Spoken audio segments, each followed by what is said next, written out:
Hello there, and welcome back to the Schools of Excellence podcast. Today is a very unique podcast. This is a recording from a workshop that I did on my retention intelligence framework.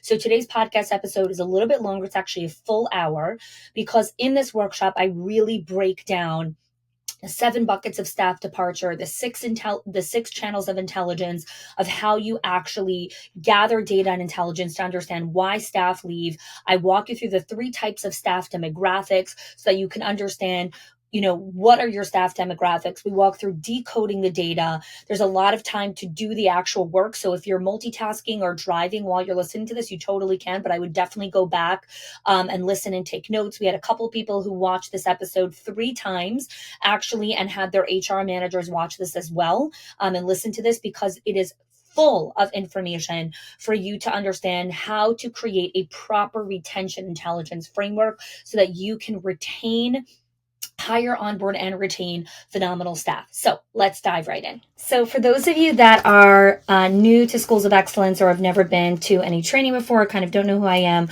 I'm Chanie. I'm the founder and owner of Schools of Excellence. We're a coaching and training company that works with school leaders across the globe, helping them build and sustain schools of excellence. So I want to just give you kind of a brief overview of what we're really going to be diving into in the next 60 minutes that we have together. So the retention intelligence framework is a framework that I created over about a decade and a half of research and conversation, but also hours and hours and hours of talking to program directors, curriculum specialists, enrollment specialists, the owners, franchise owners, corporate leaders from all types of schools, faith-based, play-based, Reggio-inspired, Montessori, it doesn't matter. All of the data has been brought together in this framework that I created. So we're going to go over the data advantage, so understanding the 4 pillars of informed retention strategies. I'm also going to be diving into the 7 buckets of staff departure. So I'm going to really explain to you what those buckets are, how to really understand what makes sense for you. This is going to be a combination of information and also working sessions. So make sure that your tabs are closed, your phone is off, you have no distraction, and you have a paper and a pen in front of you because you're going to want to do the exercise along with me. Phase 3, I'm going to go over the 6 channels of intelligence. So how to really understand where to pull intelligence from.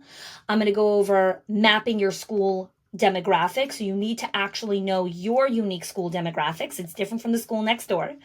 And we're going to be diving into the numbers speak. So how to actually decode the data. Okay.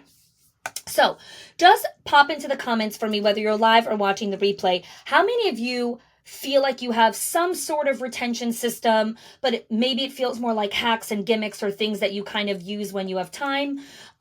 Just let me know in the comments, what are some of the things that you already feel like you're doing specifically towards retention? Again, this is a working session. So you guys are going to want to get into the comments. It's not keynote style, right? Where I'm just sitting and talking to you. It's a working session. And hello to everyone that just joined. For those of you that could be on camera, always love seeing you.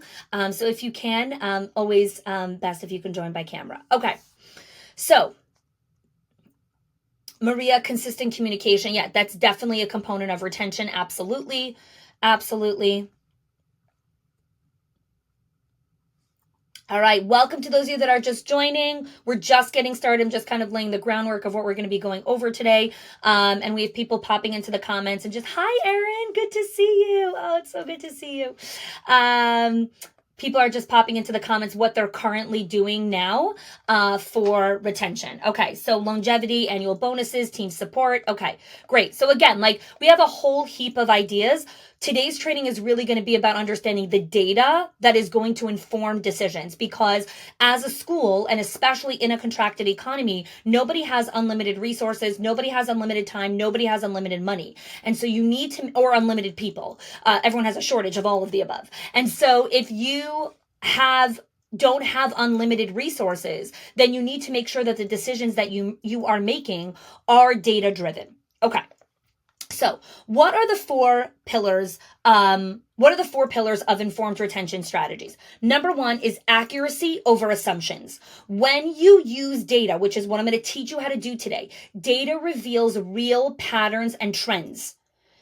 And sometimes they contradict with your gut feelings or your anecdotal evidence, right? That's why you need data. It prevents miscalculations of resources.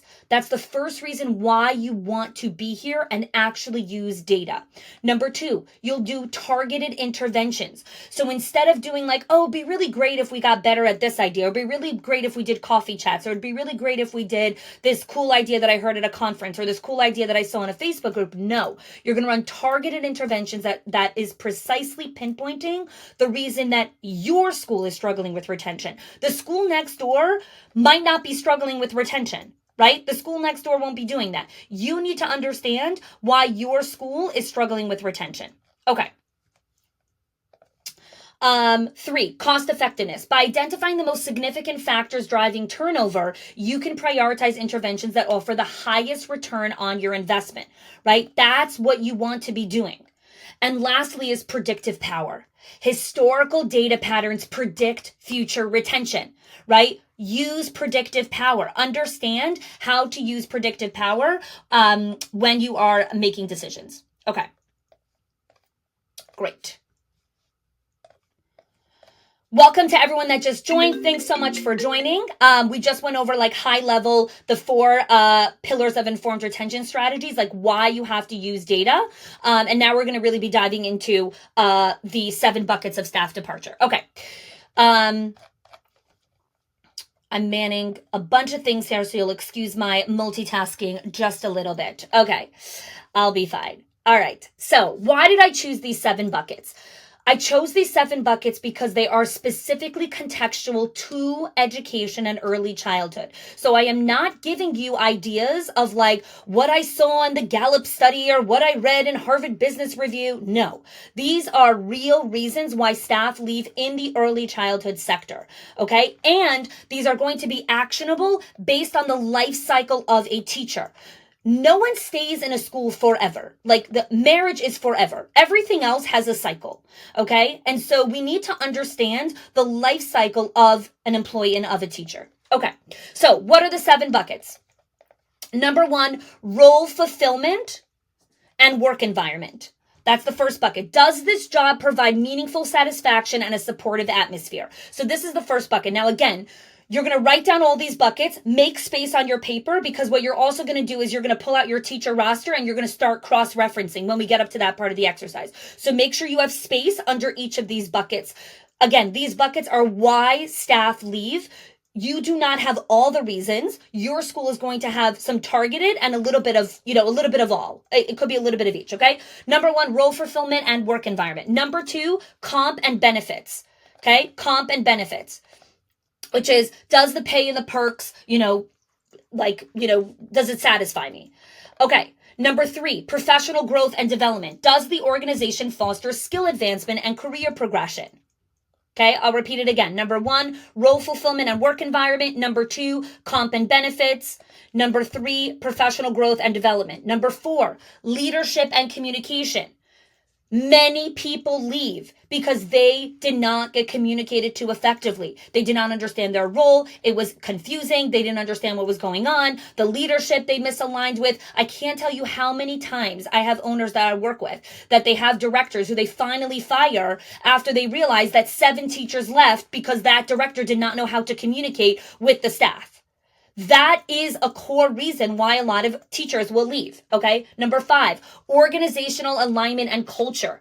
Does the person's personal values align with the company? Their work styles, right? Their personality, like, does it actually even make sense, right? We had a teacher, a client had a teacher who left because she's like, I didn't even realize that I had to multitask.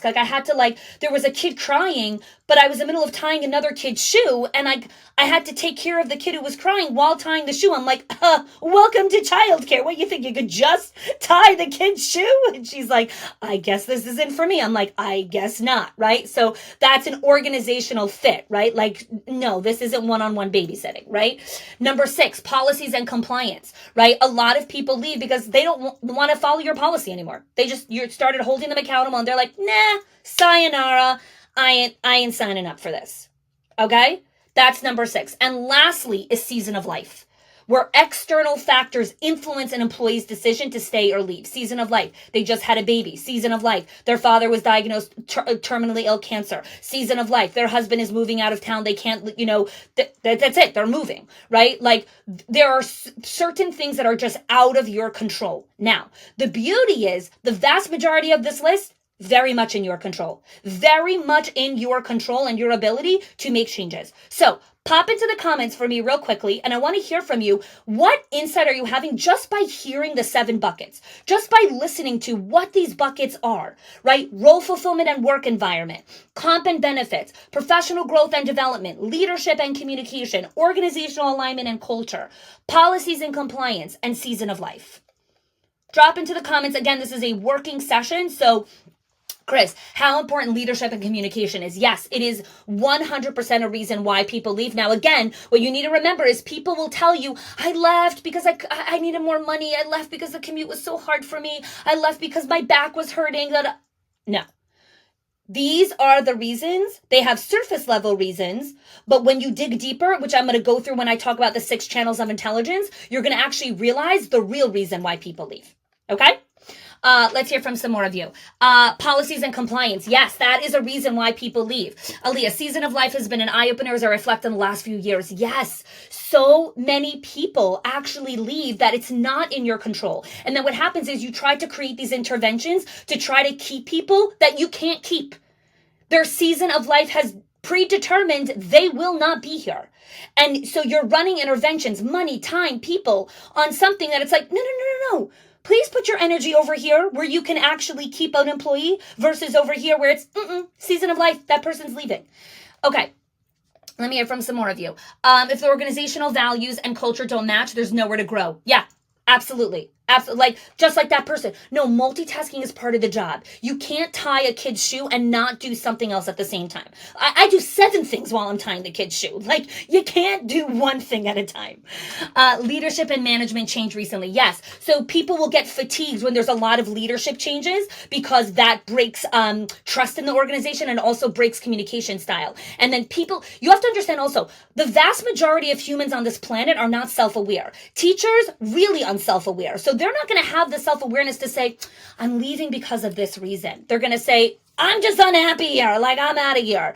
And your job as the leader, this is why you need a framework, is to understand what are the reasons why people are leaving. Mandy, personal values don't align with organizational values. Yes. Emily, updating benefits to match the demands of today's workforce. I need you to know, Emily, that less than 5% of people actually leave because of comp and benefits. It's actually a surface level reason. And there's other reasons that are the primary reason. So that could be a reason, but it's rarely a primary. It's usually a secondary. And if you fix the primaries, you're fine. So rarely do I ever advise a leader to fix their comp and benefits as their first go-to strategy to fix their retention. It's usually the last thing you fix. Okay. So I'm so glad you brought that up. Crystal, how can I make policies and compliant leadership better to fit? That's what you're here to do today, Crystal, right? Okay. Student behaviors are getting harder. Maybe role fulfillment and work environment. Yes. But also student behaviors are getting harder. So that's them also understanding the policy and compliance. Like, what does it mean to work in this job, right? How do we actually do childcare? You don't get into childcare to be rich anyways, exactly. Did I list the primary reasons? No, you're going to figure out the primary reasons based on your data because everyone has different primary reasons, okay? This is why this is a working session. This is why this is different. You will not see this anywhere in the world because nobody is taking the time to decode this because you cannot decode this unless you have had hours of your ear to the ground listening to schools, which is my bread and butter. This is literally what I eat for breakfast. Okay, so we've gone through the 7 buckets of staff departure, why staff leave, okay? Now we're going to go to the next section here, which is the 6 channels of intelligence. So why do leaders typically use their gut or anecdotal data? Because they don't have real data to pull from to figure out why did this teacher leave? So they'll use things like, it's our training. We got to ramp up our whole onboarding. It's our training. If we fix our training, we're going to fix the retention issue. It's our this thing. It's our that. We just went through a really hard season. No, stop using your gut and anecdotal data and use real intelligence. So then you have some more sophisticated leaders who are like, well, we do exit interviews, but I don't not everyone sits down for an exit interview. Or, once someone's leaving, they already have a bad taste in their mouth, so they're probably going to lie on their exit interview. So how do I know that the data is real? Good question. That's why you need intelligence. You need to pull from multiple sources. Pull from multiple sources. So what are the 6 sources? What are the 6 channels of intelligence? Number 1 is exit interviews. Just let me know in the comments, yes or no, if you are currently doing exit interviews. There's 2 types of exit interviews, and I have these frameworks that we teach inside of our membership. One is a simple multiple choice for whoever's not going to sit down with you in a face-to-face conversation. You'll have people that will absolutely refuse to sit and have a conversation with you, but they will fill out a form. And then the second one is an actual interview, eye to eye, nose to nose, toes to toes conversation. So you need 2 types of modalities for exit interviews. Okay, so let's see here in the comments who's running exit interviews. Okay, we have a combination. We have a lot of yeses, a lot of nos. Okay, we do stay interviews. We'll go into stay interviews. Just started exit interviews. Fantastic. We have conversations, paper form. Okay, so big combination here. Fantastic. Okay, so in the exit interviews, you're going to be able to pull, right, and identify the trends of departure. So you'll be able to actually look at those exit interviews and say, the trend here that's coming up is 50% of our people are leaving because of compliance, right? So you want to make sure that your exit interview matches the 7 buckets of departure, right? And you might need to go tweak your exit interview, because if your exit interview is just like, why did you leave? Sometimes people will have engagement surveys to staff of how are we doing? Great. There's nothing I would change. Okay. You ask the most ridiculous questions on the planet. You have to know how to ask good questions to get the data that you're looking for, right? You have to be a sleuth, like a true sleuth in the way that you're asking questions to get the data that you desire. Okay, so that's the first channel, exit interviews. The second channel to gather intelligence is your performance evaluations, recent performance evaluations. That is where you could see their skill gaps, their growth limitations, and their mindset. So in our Schools of Excellence membership, we have the 6 performance keys. That's our diagnostic tool to assess the 6 key pillars of where the teacher is excelling in her performance. Well, when she leaves, if I look at that diagnostic and I see she scored in the red in these 3 buckets, well, that's a pretty good indicator that she's probably leaving for this reason, right? So we have the 6 key pillars and you're looking at performance. So how many of you are doing performance evaluations? Whether you're using the 6 performance keys or not is irrelevant. We have a diagnostic tool, but are you doing performance reviews? Give me a yes or no in the comments, because that is a second bucket of intelligence of where you will gather data. So again, it's not anecdotal or gut of I'll hear this from leaders all the time. She wasn't a good fit anyways. She really wasn't good with the kids. Okay, but when you assessed her performance, one of the pillars is teacher-child interaction. So if she scored in the red, did we run interventions on how to bring her to the green? Because if you didn't run the interventions, then you didn't do your part. So you are saying, well, she just left because she wasn't a good fit, or she wasn't good with the kids, or, she yelled at the kids, so we had to let her go. Okay, but that means she scored in the red in teacher-child relationships, which is one of the pillars. We got to get her into the green. How do we get her into the green? Well, you need a system for the routines and habits that she needs to adopt to get into the green. What you need to remember, and this is such an important thing, write this down, put it on a sticky note, glue it to your computer.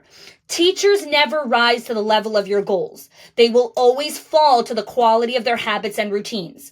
Period.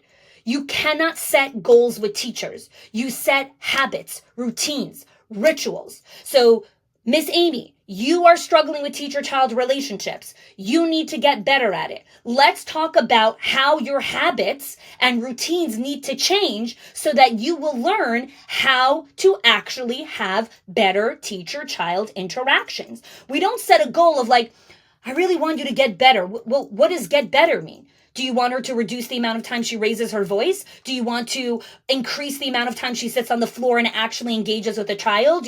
What do you actually want to do? Okay, and then once you decide that, what are the routines and rituals and habits that get her there, right? This is why you have to understand how to deconstruct things. Because then you're actually working from data. Okay, so that's the second. The first channel of intelligence is exit interviews. Second channel of intelligence is performance reviews. Okay.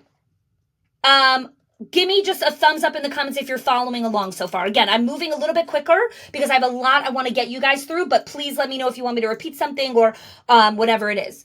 Okay, Sonia, we do evaluations and you need to be your vet. Go check out the 6 performance keys. It's in UpCoach. You're a member. Definitely go check that out. You have access to it.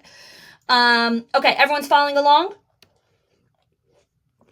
Okay, Dorothy, you haven't done them in a while. Okay, again, that could be an action item that we put on your calendar. Fantastic. On newer ones, we haven't done them on long-time teachers. Okay, definitely, right? This is why we come to trainings like this. It's like, 1 second, we haven't done this with long-time teachers. Never rest on your laurels. You are only as good as your last day, right? Only as good as your last day. Okay, then you got to run it again. You cannot rely on these things. I was talking to a client last week. She's like, we have a 30-person wait list. I'm like, and you know what? On Monday, it could actually be gone. It could actually be gone. Because all those 30 people all of a sudden found different options. You cannot rely on a wait list. Are you nurturing that wait list? Are you taking care of that wait list? What are you doing? And that's a whole separate enrollment thing, which I'm not getting into. Okay.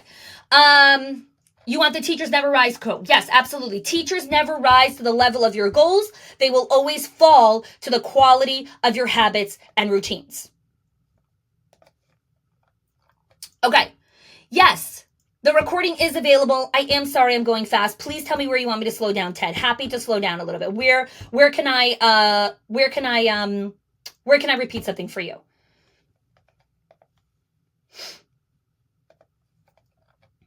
Okay. I'm going to move on unless we're looking for the quote. Okay, absolutely. Yes. Okay. Third channel of intelligence. Engagement and attendance metrics. I wonder what that data would tell me about the reason why this person ended up leaving. Analyze attendance and PTO patterns. Track their participation in your staff meetings.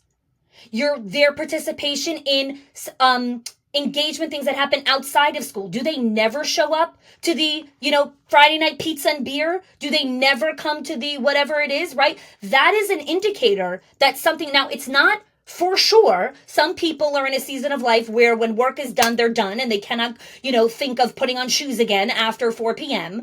That's fine. But it's an intelligence point, okay? Engagement and attendance metrics. Another thing you're looking is at your engagement survey results. Do you conduct regular engagement surveys?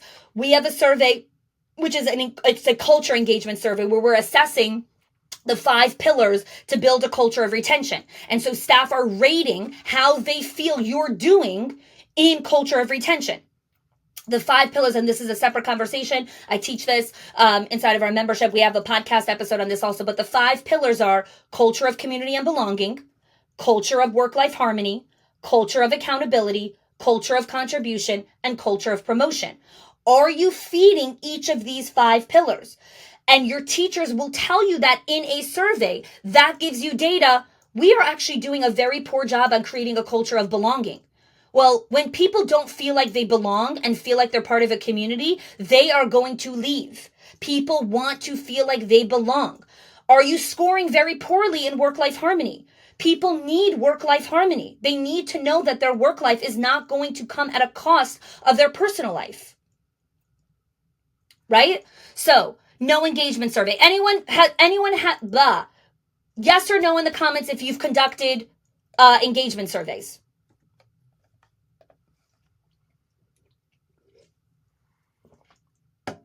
Okay, combination. Yes, no, yes, no. Yes, the recordings will be available. I know I'm going fast. I will slow down a little bit. But yes, the recording will be available.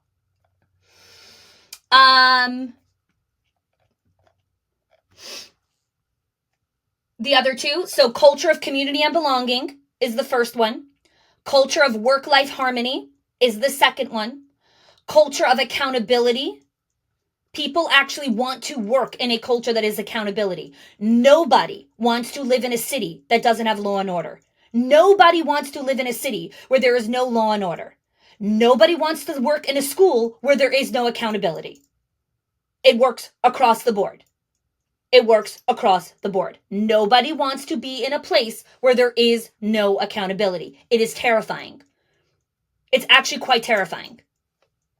Okay. Fourth, culture of contribution. One of the 6 basic human needs is to contribute.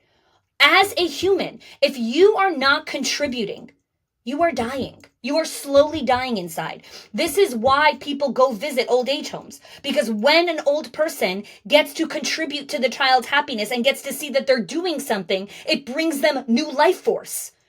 Because all of us as a human need to contribute. So many leaders tell me, I don't want to ask the teacher to do that because then I'll have to pay her more. Or I don't want to ask her to do that because she's going to feel so overwhelmed. No.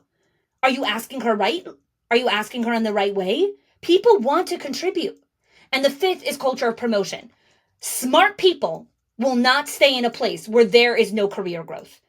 Now, you will have a lot of amateur players who will stay with you because they're very happy coasting along. But if you want A players, they do not stay in cultures where there's no career advancement. They just don't. You wouldn't. Okay. Deep breath. How is everyone now like up to speed, up to date? Okay, good. Great. So we did 3 so far. 4th channel of intelligence. I call this the collective voice capture. So you know how many of you have things of like, when I walked into the teacher's room, again, everyone's complaining about this teacher. Or whenever I read like the grievances or whatever it is, like people are talking about this one person.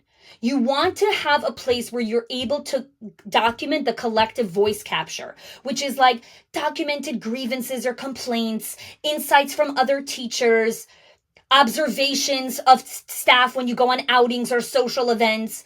That will give you another point of intelligence of, wow, this person, whenever she steps out of the classroom and just kind of gets into a vibe with other teachers, she's always complaining and pulling the people down. Interesting. Is that a contributing factor of why other people may have left? Maria, exactly. Gossip. That's collective voice capture. That is what collective voice capture is. Spot on, Maria. Okay. Fifth point of intelligence, stay interviews or pulse checks, whatever you want to call them. Conducting stay interviews with current employees. Now, again, you have to ask the right questions. You can't just ask someone, so why are you still working here? I don't know, because I always have been. Like, what? You have to ask the right intelligent questions that speak to and give you the data that you are seeking.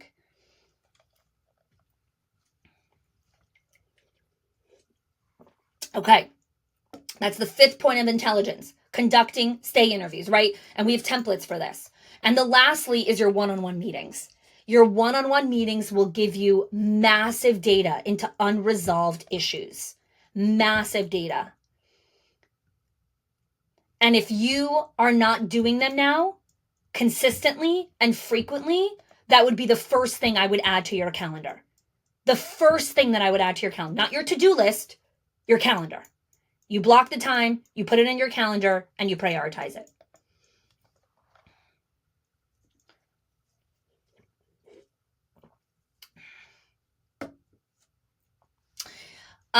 Yes, I will run through the points of intel one more time. Absolutely. Okay, 6 channels of intelligence. Number 1, exit interviews. Number 2, performance reviews and evaluations. Number 3, engagement and attendance metrics. Number 4, collective voice capture. Number 5, stay interviews. And number 6, one-on-one meetings. Now, again, notice how what we've been doing so far in the last 20 minutes is actually understanding data before we go into tips and tricks. Because let me tell you something. Once you understand the problem you're going to solve, you are so brilliant and smart and creative, you'll know what you have to go do. I will give you some ideas also. But too many people start the backwards. They go with, give me all the ideas. I'm like, ideas for what? Ideas for what? How to open the door better? How to paint your ceiling? What carpet you should buy? Ideas for what? You have to know the problem you're going to solve. You have to work with data. Okay. Lots of questions in the comments. I'll come to them after, but I'm only going to answer questions that are very targeted here because I want to make sure that we're staying on course here. Okay? Great. So, we've done our 7 buckets and we have the 6 points of intel. Now you're going to pause for a minute. You're going to open up your computer or your notebooks or whatever you have in front of you, and you're going to pull up the list of teachers that have left in the last 6 months. Pull up that list in front of you. If you have Bamboo HR or any type of thing, you can actually log into the portal, and there's a button there to click that says like, I think it's like teacher turnover or something, and it will give you that list. So I'm going to give you guys 2 minutes right now. Pull up that list and give me a yes in the comments once you have the list in front of you. You must have the list in front of you to do this next exercise or you're going to feel lost. Okay?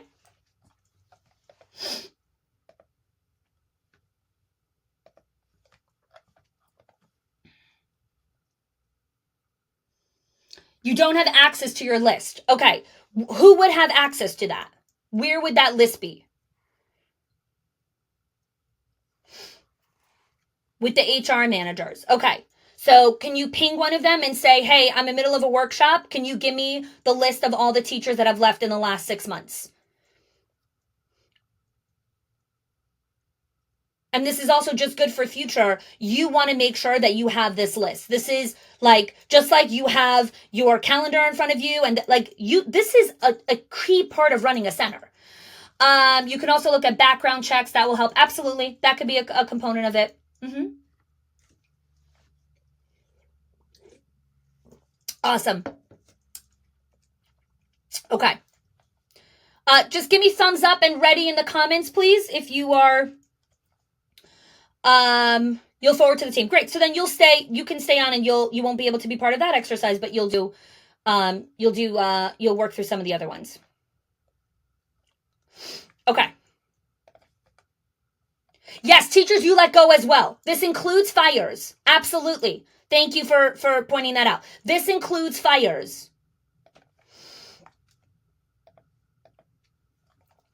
Okay. Hi, Ahuva. Good to see you on here.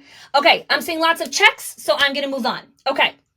So what you're going to do now is you're going to look at the teacher. Now, again, you're not looking from data because you haven't run the 6 Intel datas. But what you're going to do is you're going to do a baseline gut check, cross check. So you're going to take your list, Amy, Sarah, all the names, and you're going to put them under the category of the reason of why you think they left or why they were fired.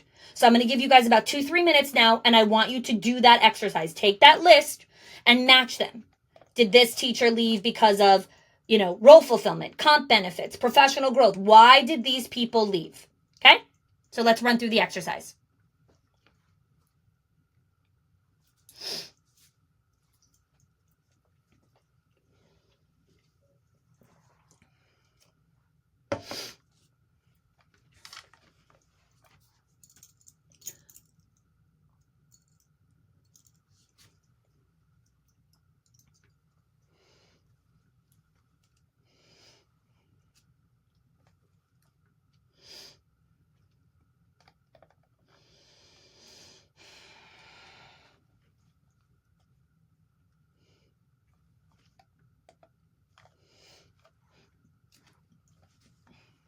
And again, give me just a thumbs up in the comments once you're done so I could just start to see where people are holding.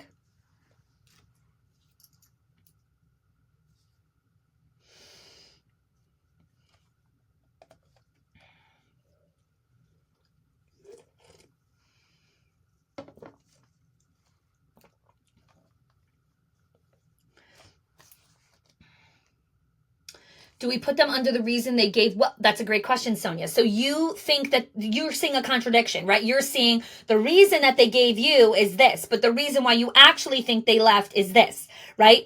You can decide, but this is also why you want to run through this framework, right? So you're actually working from intelligence because she could have given you a reason, but when you run through the other 6 intels, you'll actually be able to see, it's actually this reason. Okay? Now, again, we're not building a spaceship, so it's okay if it's not like fully accurate in intelligence, but you're going for better than what you have now, which is just your gut check and anecdotes. Okay? All right, lots of checks. Okay, come into the comments. Which one scored the highest for you right now? Which one scored the highest? Which category had the most amount of teachers under that category? Michelle, so that's season of life. 7 people moved, so that's the bucket of season of life. Sonia, comp and benefits. Teresa, season of life. Crystal, season of life. Comp and benefits, professional growth, season of life. Okay.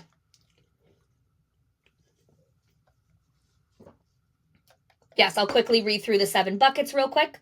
Role fulfillment and work environment, comp and benefits, professional growth and development, leadership and communication, org and alignment with culture, policies and compliance, and personal season of life.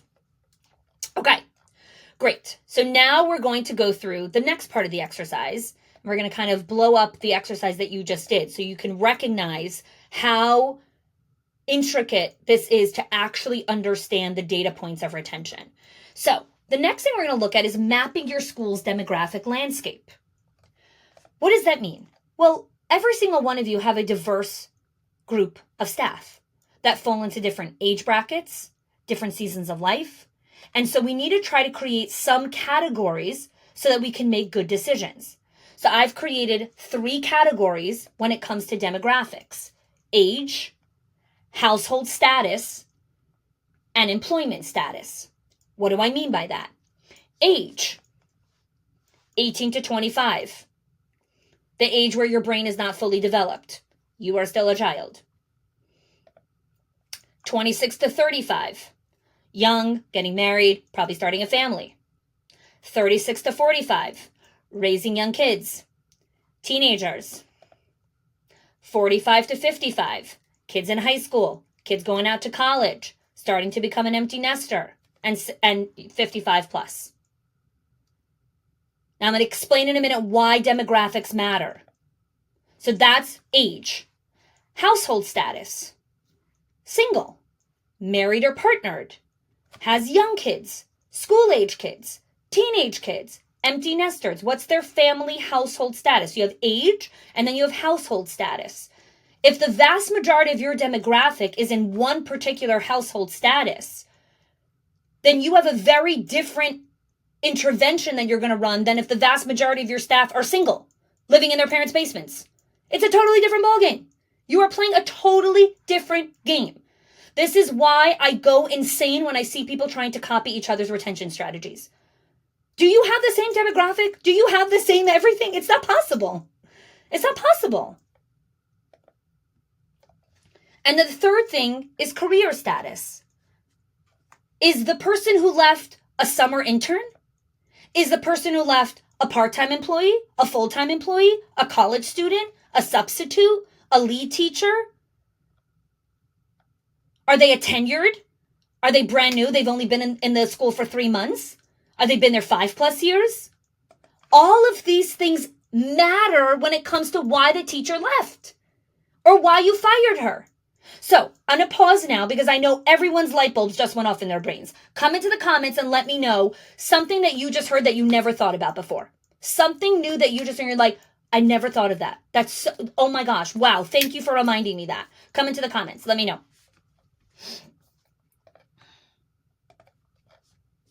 I saw everyone's brains go off.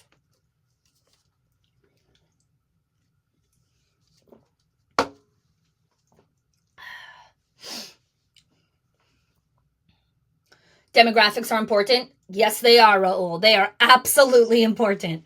They're huge. Any other insights? What is interesting that you learned here? 18 to 25 brains are not fully developed. Yeah, absolutely. Even though I had 3 kids before I was 25, but my brain was still not fully developed. Ted, obviously my retention strategy shouldn't be the same as others. Never thought of it the way you described it. Beautiful, Ted. So glad that this is like just a new insight for you. Thank you for sharing. Melissa, big standard of deviation in demographics, not addressing the younger as well. Yes, right? The younger people need trainings, not on trainings that like I need. They need trainings on like, what does it mean to be new to the workforce? Let me teach you how work works in America. Or wherever you live in the world, right? Because someone who's 20, who's never had a job before, and summer interning is very different than a job, versus someone who's 40, they know what it means to work in the workforce. I don't want to sit in a training of what it means to be new to the workforce. But anyone who's young should absolutely be sitting in a training on executive functioning skills, on morning routines, on time. Do you know how many, this is like my best story. we had a director who was struggling with one teacher who could not, for the life of hers, get to work on time. And she sat down with her and she had a conversation. And in the one-on-ones, I said, I want you to ask her, describe your morning routine to me. Just describe your morning routine. What do you do in the morning before you come to work? She's like, okay, I'll ask the teacher.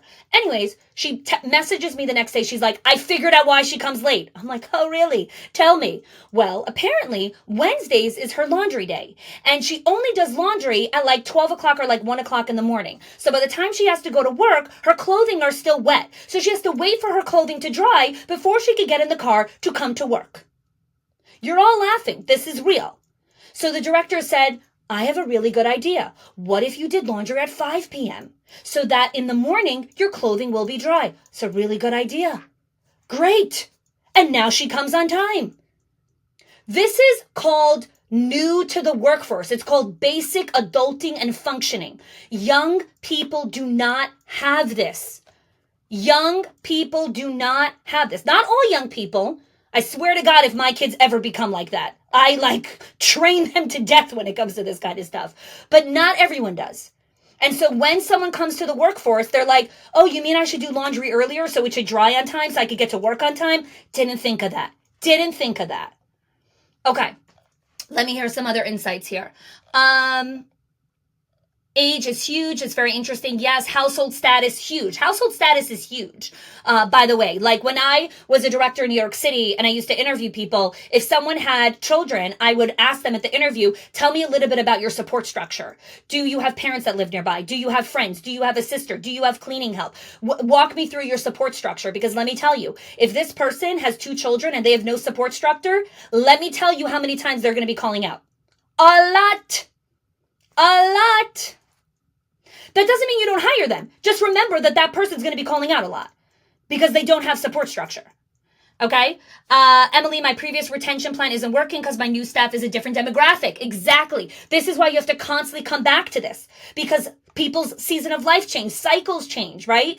Values change, priorities change. Okay. Crystal, maybe a good idea to recruit from multiple demographics to help keep retention under control for different seasons of life. Absolutely. So I just recommended to a client, 2 clients who have college students. And so what happens is in August, like this time of year, they're always short-staffed. And I said, interesting. Let me explain to you why you're short-staffed. Your college students who ran that cycle just left, right? At that point, your new college students didn't start their semester yet. So you have a 2-week gap. And it happens every year. Guess what? You could plan for it. You can find substitutes to fill the gaps during those 2 weeks, right? And both of them are like, amazing, I'm going to go do it. I'm like, no, you're not. You're the owner. You're going to go have your directors go build out that system. That is what retention intelligence looks like. That is that in action. Okay. Ahuva's season of life is out of our control. Don't harp on those employees. Exactly, right? Use your energy for things that you actually can control. Simply thinking about the role position was an eye-opener. Yes, right? Are most of the people leaving part-time? Are most of the people leaving full-time? Are most of the people leaving assistant teachers or lead teachers? Where do we need to direct our onboarding energies to, right? It's not just, we need to revamp our whole onboarding. Do you?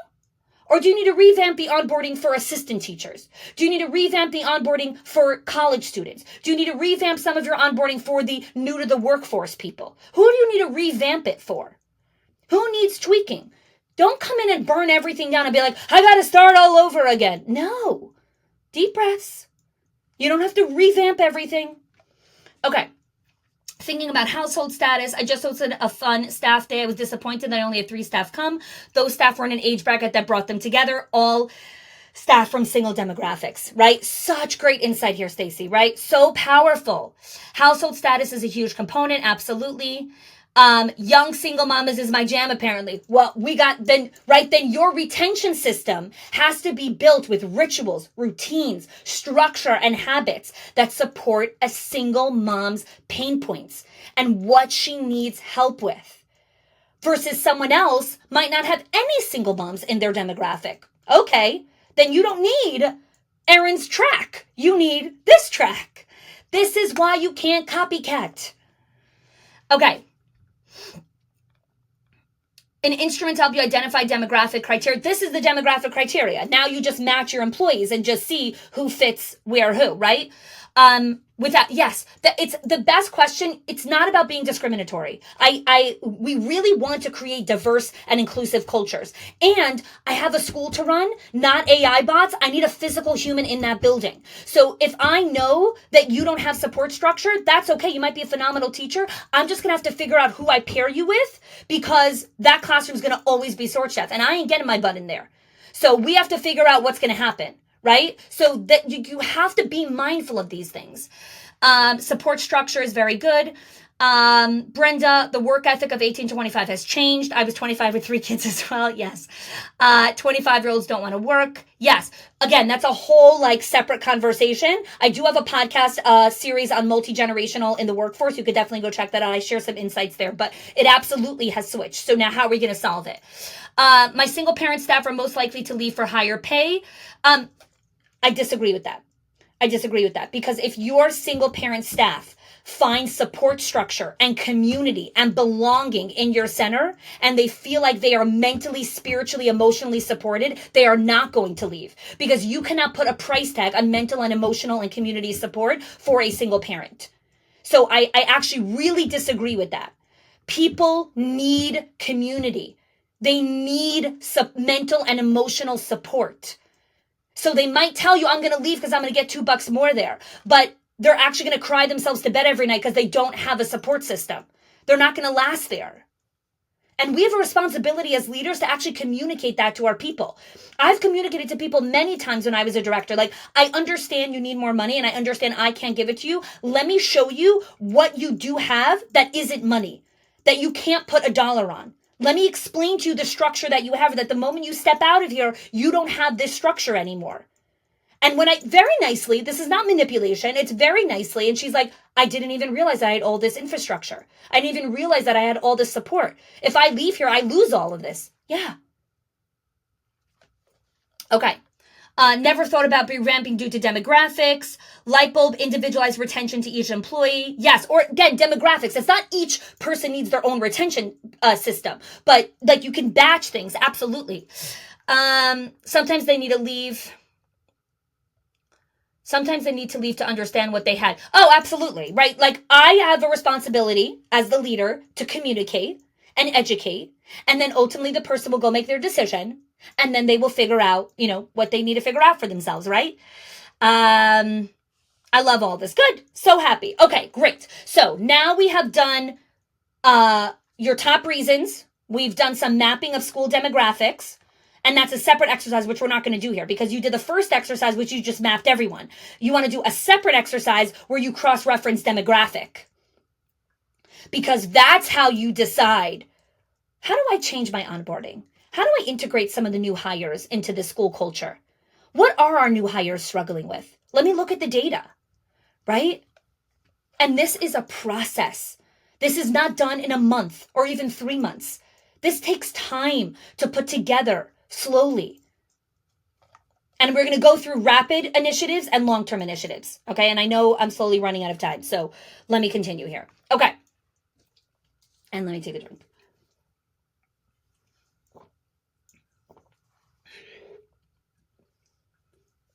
Okay. So what we're going to do now is we're going to work through the numbers speak, which is decoding the data. You've done a little bit of it, and I'm going to walk you through the final stages. So what you've done so far is you've compiled and you've categorized. So you've gathered the data that you have over here, the 7 buckets, and you've organized your staff to fit in the 7 buckets. We've counted themes. So within each bucket, you've seen how many staff fit in each one. So you have a little bit of a frequency of I have 20 staff, X amount of people fit inside of here. That goes into the calculating percentages. So you're going to determine the percentage of departures for each theme and bucket. So if I have 50 teachers and 30 people left, right? Or 20 people mention workload issues, that's a lot of people out of 50, right? So you also have to know the percentages of what you're weighing it against. Someone who has a small school who only has 15 teachers and 13 of them left because of this, holy crap, that's a lot of people, right? Versus if you have 75 teachers and 15 people left for this reason, that's a little bit of a weighted out, that's a different focal point. That's a different focal point.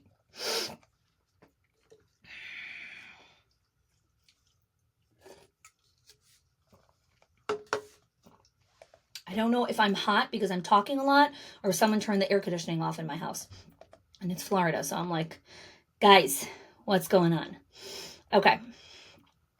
So calculate percentages. Okay. Lastly is rank and prioritize. Okay. So now what we're going to do is you're going to look at your list. And again, you're not going from the 6 intel points. So you're going to do the best that you can. But you're going to need to prioritize now. What is your bucket that you want to work on?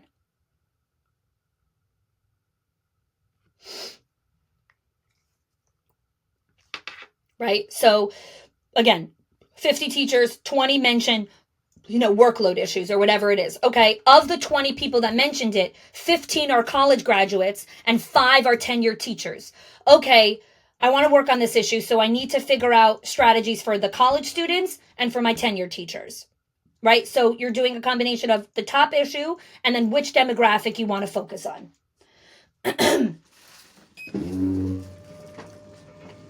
All right, so I'm gonna give you guys a couple minutes. Let's do that now so you can know which first thing you're gonna go after, because then I'm gonna give you guys some strategies.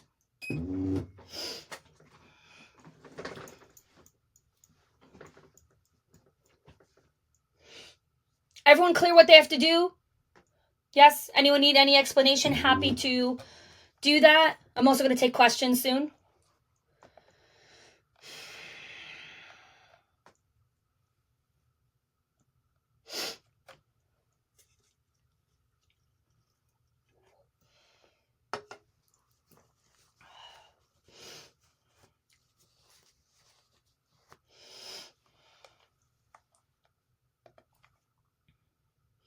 Okay, and then as always, just give me a thumbs up in the comments once you've done this exercise of rank and prioritize.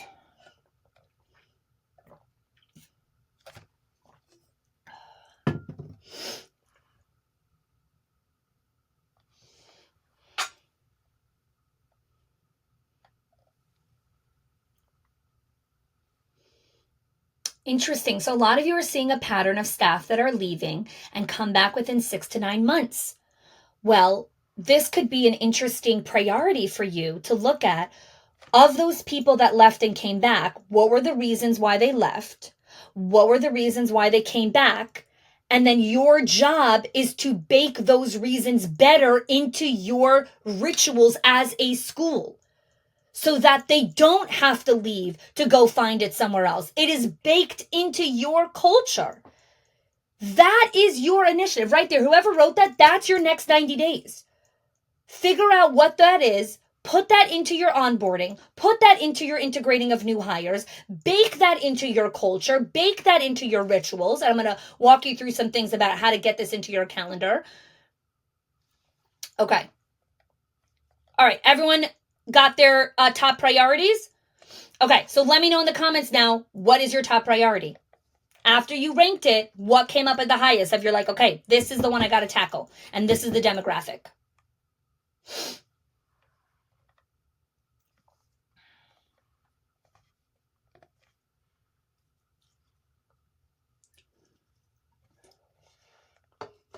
Let me know in the comments.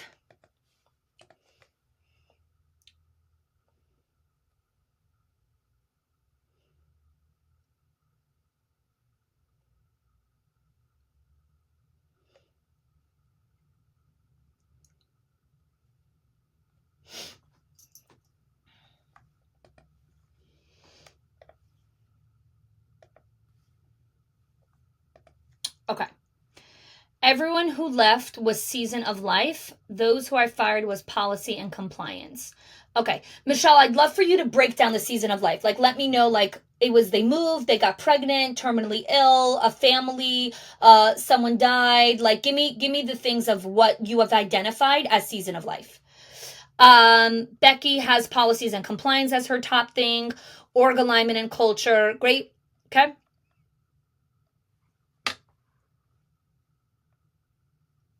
Moved, had a baby, moved. Okay.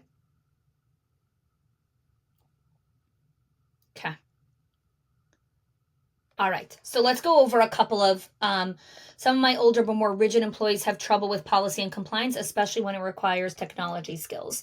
Yes, right? So we're again, this is so great, right? Where it's like, my older staff struggle with the standards that we've introduced on tech. They're phenomenal in every other area, but they're really struggling here. Let me do a one-on-one with them, use one of the 6 intels, and figure out where's the mindset block. Is it truly a skill block? They actually don't know which buttons to push. Is this a mindset block where they're just like, don't teach me anything else, I know what I have to do? Is this a overload block of like, I have way too much going on in my brain and I cannot learn anything else? Why are they resistant to the tech?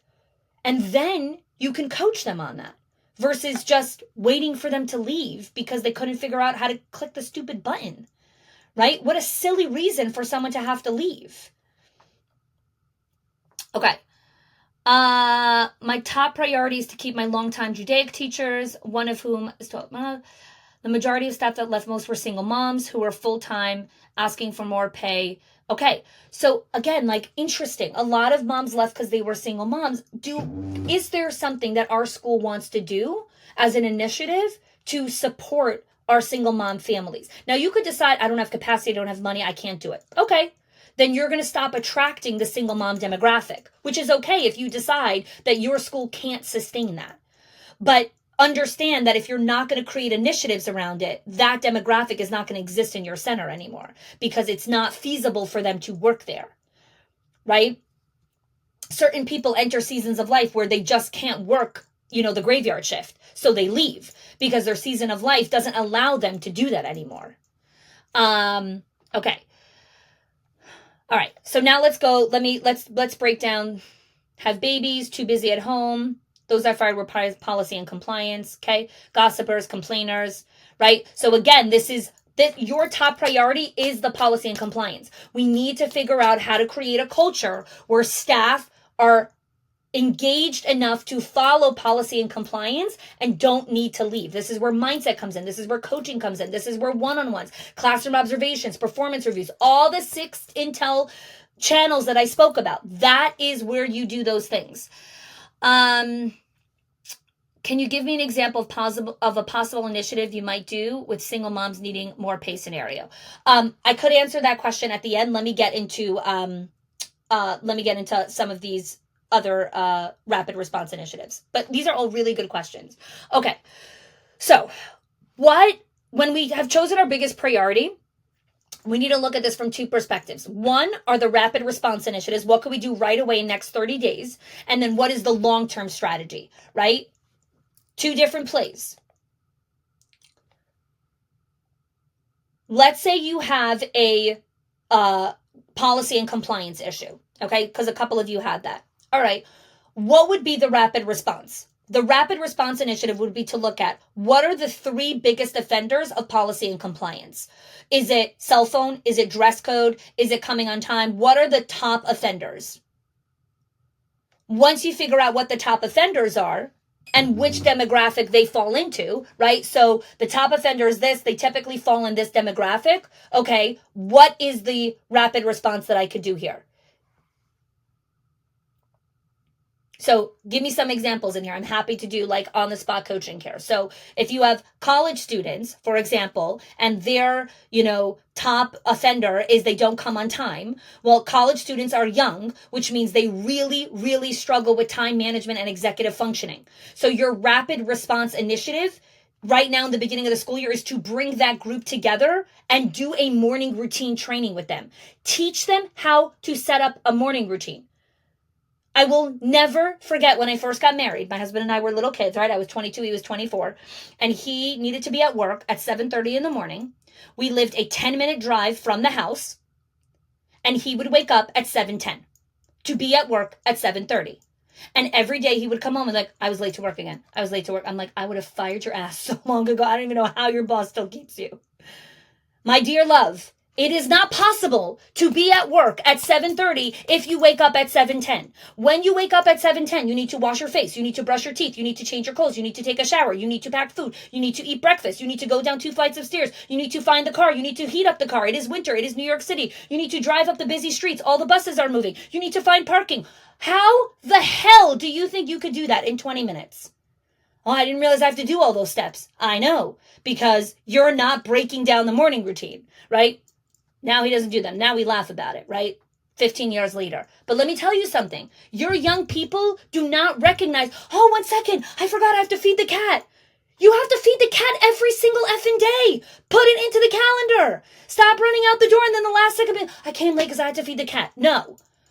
Or I came late because the bridge came down. The bridge goes down every day. Every day the train comes. Every day the bridge comes down. Leave earlier. There was train traffic. Every day there's train traffic. Welcome to the New York City subway. Get out of the house 2 minutes earlier, right? That is the rapid response. Individualized. I used to struggle with that as well, time management. I know. I have a 14-year-old son now. He has to be at the synagogue at 8:30. He's like, you can wake me up at like 8:20. I'm like, sure. Of course I can wake you up at 8:20 because you think you're Superman and you could fly all the way to, over there. No, you can't. There's one bathroom for you guys. What if you wake up and your sister's taking a shower? Huh? Well, I didn't calculate for that. Well, you should, because you don't live alone and you're sharing a toilet with other people, right? College students forget about this concept. Well, I was late, like it took me more time. No, there's one bathroom for 4 of you. You have to figure out a bathroom schedule, right? Now, it sounds so simple for us, but this is so foundational and basic where young people literally do not understand how much time it takes them to shower, to use the toilet, to brush their teeth, to make their hair, to put their shoes on, to go outside, to close the door, to heat up the car, to take off the snow. All of these are steps to get to work on time. Okay, comment in the comments, insight that you're having. Okay, again, rapid response initiative. Now, some other things that we had here. Let me look at a couple of other things. Let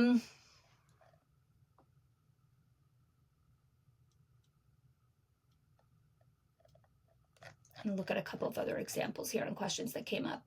Okay, priority, setting up a program and resources to assist the moms. Okay, great. So you want to do a survey for your single moms. What do they need? What type of support do they need? Where is the biggest struggle for them? Is it the morning? Is it pickup? Is it drop off? Is it arrival? Is it when the school has closures? Is it on legal holidays? When is it hard for them? Is it when their children have, random sicknesses or doctor's appointments or what? Like, what is hard for them? So that you actually understand, what can I create with the resources I have available to me to support me? I want to tell you that so much of the time with single moms, their biggest support is helping them understand how to create a schedule, how to actually manage their time in the morning, how they can actually put their kids' stuff out the night before. Don't assume that they're already doing all those ideas. They're not. They're not, because it's difficult and it's hard. I have a huge support system, and sometimes I still forget that I could do certain basic things to function better as a human. Okay. Helpful, Erin? Awesome. Okay. So rapid response are things that you could do in next 30 days. Long-term initiatives are, let me look at my onboarding. Where in my onboarding could I have better communication about policy and compliance? So if policy and compliance is an issue, and it's a reoccurring issue, I'm going to do rapid response initiatives so I can solve it. But where do I need to be more communicative in the onboarding process about what this job is actually about? Where can I do better in the hiring process? So I'm vetting people that actually understand the policies and compliance. If you're struggling with leadership and communication, where in my calendar can I add more time for one-on-one meetings? I will tell you that if you had leadership and communication come up, you are not doing regular one-on-ones, you are not doing regular classroom observations, and you are not conducting regular site tours. It is not possible for you to score there and do those things consistently. So great. Where do I need to update my calendar to reflect what I can actually do long term?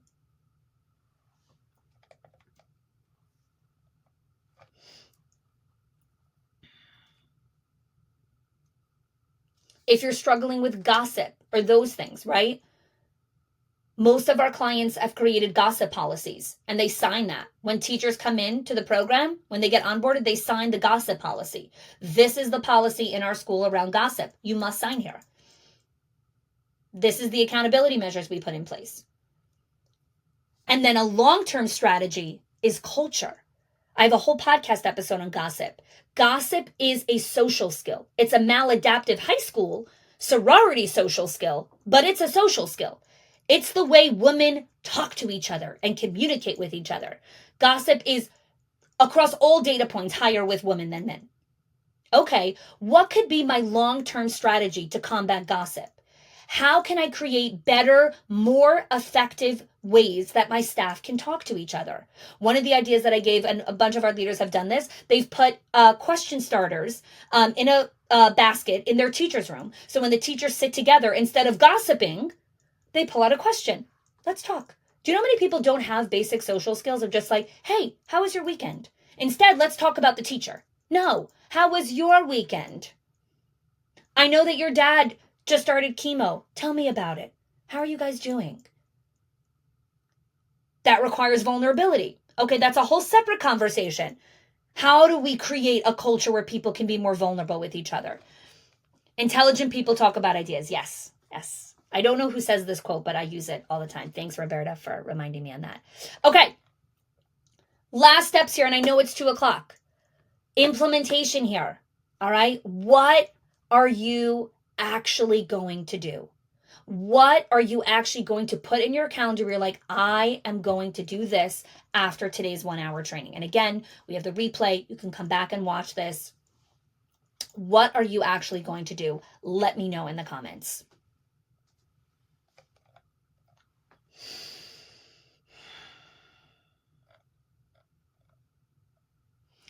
Sherry is going to do stay and exit interviews. Fantastic.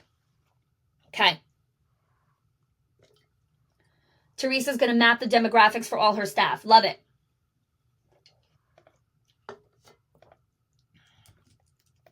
Where am I? Sarah, trauma-informed culture and trauma-sensitive school training. Why did you choose that, Sarah? Why was that a choice? I'm curious. It's interesting. What made you make that decision after working through the framework?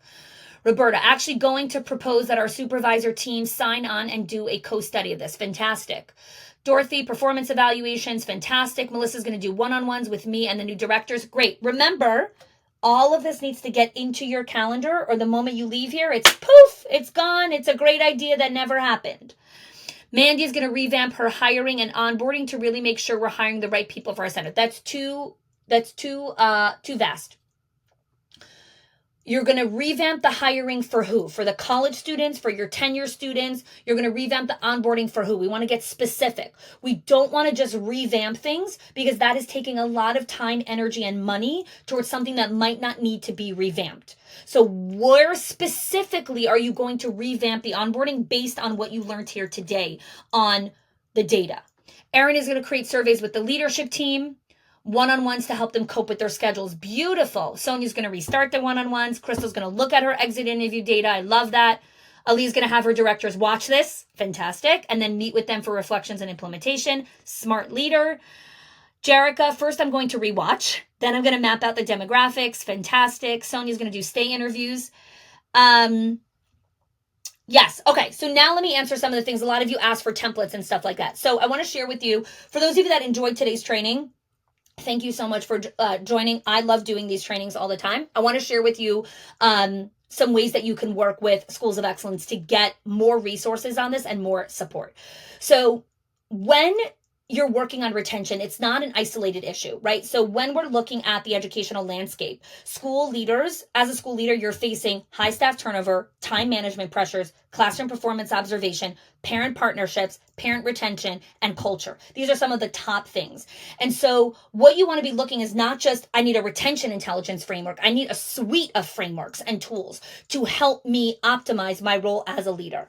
So in our Schools of Excellence membership, we have this retention intelligence framework, and we have all of the templates. So exit interviews, stay interviews, engagement, stay interviews, all the templates that you plug and play to make sense for you. We have the 6 performance keys, which is your comprehensive diagnostic tool for performance reviews. We have our school leader scorecard, which helps you understand how to prioritize your time. We do calendar audits. This is a new thing that we just introduced in the last 30 days, where we do calendar audits of leaders to help them align their daily actions with their strategic goals. We do profit audits of your time. Parent partnership blueprints. All of these blueprints are there to support you in an ongoing way. And the way that we support you guys, not just with the frameworks, is regular check-ins, expert guidance, coaching from me and other success coaches. And so for those, I'm going to put the link inside of the comments here. For those of you that are interested in saying, I need more than this. I want support. I want mentorship. I want coaching. I want these frameworks. I want these templates. The Schools of Excellence membership might be a great option for you. It's a no risk to apply. You apply, you and I will get on a right fit call, or you'll speak to myself or our admissions advisor, and she'll get an understanding. We'll get an understanding of who you are and if this is the best fit for you. The biggest thing I want you all to leave with here today is every single one of you who are here live or watching the replay have learned something new here. You've learned a new framework, a new insight, a new perspective, a new question to ask. And for that, I'm grateful. And I know that the ripple effect is going to be huge in your centers. For those of you that want to go deeper and want more support, I would love to invite you to click apply over there. Now, I'm going to leave you guys with this. We will be sending out the replay within 24 hours. If you're on our email list, you will get that replay. So you'll be able to click and watch the replay. It also was live streamed on a couple of platforms. I don't know where it ended up going, so you could definitely check those out over there as well. And I will stay for 5 more minutes for any individualized questions, because I did promise time for questions, and I'm sorry that I didn't get the time for that, but I will stay here for some questions. Okay, feel free to unmute or post your question. Raul is going to map demographics, revisit the way that we're hiring. Can any of this sync up with Bamboo HR? Which part, Victoria? Which part to sync up with Bamboo HR? Let me know, and I'll happy to answer you. Ted, oh, so glad you found this valuable. Thank you so much for joining. Aaliyah, great as you. You're so welcome. You're so welcome. Roberta, I'm going to have my EC and HR credentials. Love that this is a lovely marriage of those two things. You're so welcome. You are so welcome. Erin, thank you so much. Yes. Mwah. Thank you for joining, Erin. Mandy, so glad you found it helpful. Diana, fantastic. Okay. Bamboo, which are the performance review portion to see the 6 pillars. So we have some of our clients that use the 6 performance keys.